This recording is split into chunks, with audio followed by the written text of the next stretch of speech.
New York Knicks starting center Mitchell Robinson has been ruled out till December or January, and Tom Thibodeau and the team are going to have to find a way to navigate this missing piece, while Leon Rose and co. are going to have to go out and make some sort of trade, as the New York Knicks are now without a starting caliber center going into the 2024-25 season. And honestly, I only know how to react to this in one way.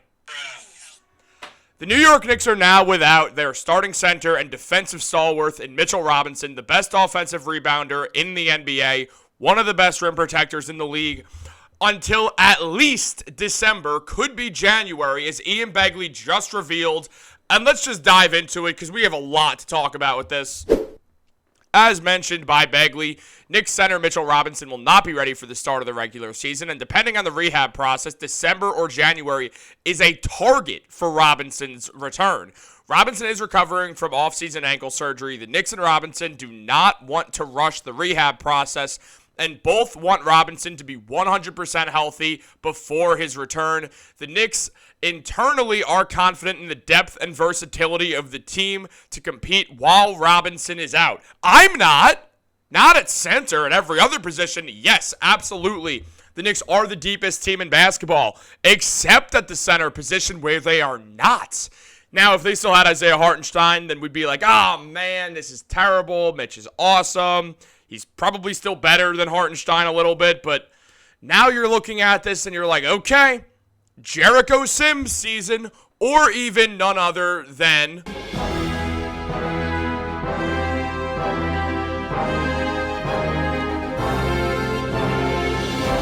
this is what we're looking at now. We're looking at a New York Knicks team where the two centers are going to be Precious Achiuwa and Jericho Sims, unless second-round rookie Ariel Hukporti, the last pick in the NBA draft, who was supposed to go in the first round before he ruptured his Achilles a few years back, he is going to have a chance to get a big role with the team, so that one guy who's a massive Hukporti fan, who is in my live stream, who's in the comments, today's your day, man, because now we might actually see Hukporti get real meaningful minutes with the New York Knicks, depending on how he can show up and show out in the preseason. I'm going to do a whole video on him now, but right now we're talking about Mitchell Robinson and the lack thereof of any depth behind him, who's a true, proven, tried, and tested option.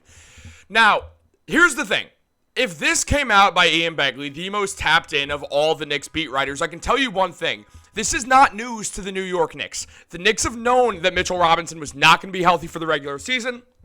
I've even been saying for a few weeks now, Mitch is not going to play Game 1 against the Celtics. The problem is he's not going to play Game 2, Game 3, Game 4, Games 5 through 25. He's not going to be ready till we're around a third of the way through the NBA season in December, in January, which are target dates. It doesn't mean that he will be back then. It means those are the targeted days, targeted months for Mitchell Robinson to come back from off-season ankle surgery. He's a bouncy 7-footer. Sometimes that ankle surgery, it's going to take longer to heal for him.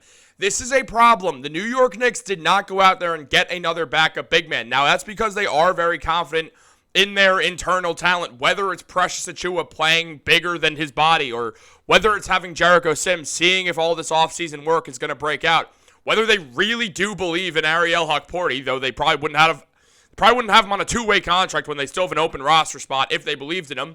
This is the time when not losing Dimitrios Kapinistev would have really helped, guys. Would have really been helpful if you didn't let him go to the Celtics, but you did that anyway. Now, I don't want to throw a lot of shade at the New York Knicks front office, considering they are a phenomenal front office. Leon Rose has been nothing short of a top 5 president of basketball operations in the NBA. They are great at what they have done. I am very confident that the Knicks can figure this out, and I have stood by saying that for the first time in my lifetime, I could really say, you know what? I trust what the front office is going to do. They're good at this. But still, we don't have another option. We don't have another backup who could start, and we could be super confident in them. Precious is more of a power forward. Can he play center? Absolutely. I'm losing my voice. Jericho Sims? Maybe. We don't know. He's not that tested. We haven't seen Jericho Sims in big moments be able to hold it down. We have not seen that yet, and that's very problematic. Looking at what Begley mentioned, that the Knicks signed both Marcus Morris and Landry Shamet to non-guaranteed contracts earlier this month, it's fair to assume they both will battle for that final spot. Now Marcus is certainly going to win that battle, by the way, and if they both play well, maybe the Knicks waive a player on a guaranteed deal to make room for Morris and Shamet. I don't think that is going to happen. I think we're going to see Shamet get waived. The Knicks need any big bodies they can get. Julius Randle's going to play more time at center than ever before than we saw, at least in the first half of the season. As if the Knicks want to make a trade, the best guy to trade is Precious Achiuwa, who can't get moved until December 15th, when his contract extension deadline of restriction will be over with, essentially. Then you could trade him. The Knicks do have some options out there. Ian Begley even highlighted some options. And the Knicks are going to have to go out there and get someone. This is no longer something that you have to consider. It's something you have to go out there and do. There is no other choice. Now, maybe this wouldn't have been a problem, but this man, Joel Embiid, was so scared of losing in the first round that he tried to injure Mitchell Robinson, a center who he probably should have been able to cook, considering Embiid is a top 3 player in basketball. But no, Embiid was getting locked up by Mitchell Robinson and had to resort to injuring him. And Joel Embiid knows so much about injuries that you know it's just a scumbag thing to do. If you've ever had a serious leg injury, then you know that when someone has one of those, you feel for them whether it's on your team or not. Well, not Joel Embiid, because he's clearly just going to be a scumbag when he's on the court. But if this happened the other way around, as I said at the time, Mitchell Robinson would have been suspended for a week or two for the rest of the series. But no, since it's an NBA star and the 76ers would have gotten absolutely massacred without him, no, but it's Joel Embiid. We can't suspend him because our money. We can suspend Mitchell Robinson because most casual fans are not going to know who that is if they're not Knicks fans. We can suspend him, but not Joel Embiid for doing a dirty play that anyone else would have gotten suspended for had they not been a big-name NBA star. That's just the way things work. When an NBA star decides to play dirty, other way around, absolutely not. So thank you, Joel Embiid. Really appreciate that one. Great job going out there and not caring about the well-being of other NBA players, despite the fact that you were initially Greg Oden when you came into the NBA. So nice to completely forget about your past. Great job, Embiid. Real cool of you. But also, as Begley mentioned, he said that he would keep an eye on Nick Richards in Charlotte as a possible trade candidate, and the same goes for Walker Kessler in Utah. As Brian Windhorst noted, Robert Williams is a name to monitor, and potentially even Jonas Valanciunas. Begley's surprised the Knicks haven't signed a veteran backup center at this point. They have opened up a championship window here with the Mikal Bridges trade, and it would surprise him if they waited until the trade deadline to address the center position. As he mentioned, Mitch is coming off an ankle surgery. This was before we knew how long Mitch was out. The Knicks probably already knew because this was just 10 days ago that he said this. And then mentioned that you have to think the Knicks are at least considering veteran bigs like JaVale McGee and Bismack Biyombo. Maybe they sign a veteran before the start of training camp. Now, I won't lie, I have no interest in Robert Williams whatsoever. I'm being so serious. He's also so injury prone. Let's not go down that road. Let's just not do it. Same goes for Valanciunas. I don't care that he can hit a mid-range. I don't care. I don't, because he can't play defense. So I don't care. I just don't. However, I love Nick Richards, as you guys know. I love the idea of Walker Kessler, though he's really expensive, and there's the Danny Ainge tax that comes with it, which means you either have to trade Deuce in a first or probably Precious in both the Wizards and the Pistons first. If you want to give up all those, honestly, I say do it at this point. Mitchell Robinson, it's no secret that he's injury prone. We're not going to sit around here and act like he's not. He's had a bunch of injuries. He's going to be out for a while this season. Another season is going to go by where Mitchell Robinson is going to miss a substantial time due to injury. Now, the plus side, and not the plus side, but looking on the bright side, it is the beginning of the season. They are waiting till he becomes 100%. Mitch was not 100% when he came back in the playoffs. Everyone knew it. You could tell by the way he was moving. He was limping up and down the court, still giving Joel Embiid hell. But it's one of those situations where you understand, okay, makes sense. He came back injured. Embiid injured him more. He's going to miss some time. He wants to wait till he's 100%. The Knicks want to wait till he's 100%. It all makes sense to do that, and I honestly think it's the right move, so let me just say that. But at the same time, you need more insurance. You need Mitchell Robinson insurance. It is imperative that you go out there and do that. I still think you wait until you could trade Precious and you move him for Nick Richards. You can move Precious in a second rounder and get Nick Richards 100%.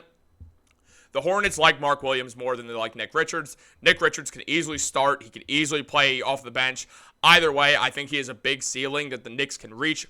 Using Tom Thibodeau, using Othella Harrington, using Mark Bryant to go out there and really develop the guy. You could also take a look at Jalen Duren, though I don't see any reason why the Detroit Pistons would ever trade Duren. So I think the three most realistic options that I like are Richards, Kessler, and then also JaVale McGee. And I'll say right now, I would not be shocked at all within this week if we see the Knicks go out there and sign JaVale McGee to at least a partially guaranteed deal and then watch him make the team. McGee is a similar player to Mitchell Robinson. Now he's 36 years old. He's been around the block and back, so clearly not in his prime anymore, but he has a championship mentality. He's won a few different rings with multiple teams, played with the three best players of this generation in Steph Curry, Kevin Durant, and LeBron James. I don't know why I just ordered it that way. I guess because he went to the Warriors, so he was with Steph and KD first and then with LeBron. But LeBron's obviously the best player of this generation. In case you can't tell, I got that poster behind me of LeBron. So clearly I'm a LeBron fan. That doesn't matter right now. LeBron does not matter at all to any of this. What matters is the fact that the Knicks have to go out there and sign a center or trade for one. Now, you can go for Walker Kessler, and as I said, you could play a lot more or you could pay a lot more than you would have to for Nick Richards, but he puts up 8 points per game with 7.5 rebounds, gets basically 3 stocks per game, 2.5 of those being blocks. Perfect type of Tom Thibodeau center, can hit a mid-range, can score in the low post, positive defensive box plus minus and value over replacement player despite playing on a bad team. People are afraid because Zach Edey was cooking him. I'm really not. I don't think Walker Kessler was going out there and trying his very hardest in the summer league, considering he's not an NBA veteran, but he's been around the block a few times. I love Nick Richards. You guys know I love Nick Richards if you've been watching this channel for a bit. 10 points per game and 8 rebounds, and he has not even come close to hitting his potential. Also shoots 69% from the field. Gets a lot of two-pointers off of putbacks. That's why only 68% of his twos are assisted. For a big man who likes to post up a lot, it would usually be more than that. He's about to turn 27 years old, and I think there is another level to his game. So that would also be an interesting move. Now, if you want to go the cheapest option when you don't have to give anything up and something you want to do now, you go get JaVale McGee. In limited minutes, he put up 4 points per game, 3 rebounds. Can get over a block per game when he's out there doing his thing, even in the advanced stage that he is now. Very good rebounder still when he actually gets minutes, but he hardly ever was getting minutes with the Kings whatsoever. So that's kind of why we're looking at this and thinking, okay, well, these numbers are not great. It has nothing to do with the fact that he's completely washed, and it's more the fact that he didn't play. I don't think that JaVale is completely washed. The Knicks have to go out there and do something. This is a big problem for the team right now, this center position. They need to do something. Leon, I trust you. Go out there, do your thing.